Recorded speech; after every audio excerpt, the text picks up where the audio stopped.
حضرت عیسیٰ علیہ السلام کی چمگادڑ۔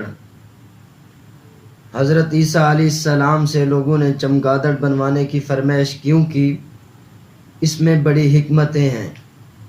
نمبر 1، اس کے پر گوشت اور خون کے ہوتے ہیں، اس کے پر بالوں کے نہیں ہوتے، پھر بھی اڑتی رہتی ہے۔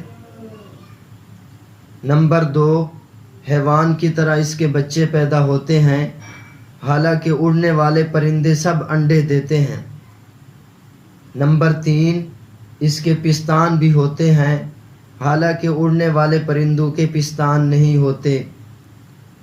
نمبر 4، اس کے پستانوں سے دودھ بھی نکلتا ہے۔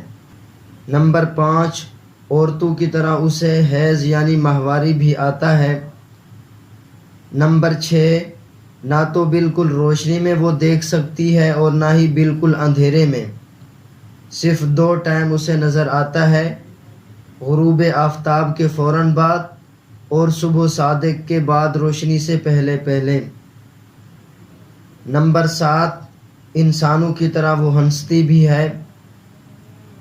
نمبر 8، اس کے دانت بھی ہوتے ہیں انسان کی طرح، حالانکہ پرندوں کی چونچ ہوتی ہے نہ کہ دانت، تو چونکہ اس میں مختلف جانوروں اور پرندوں اور انسانوں کی خصوصیات پائی جاتی ہیں، اس لیے لوگوں نے اس کے بنانے کی فرمائش کر رکھی تھی۔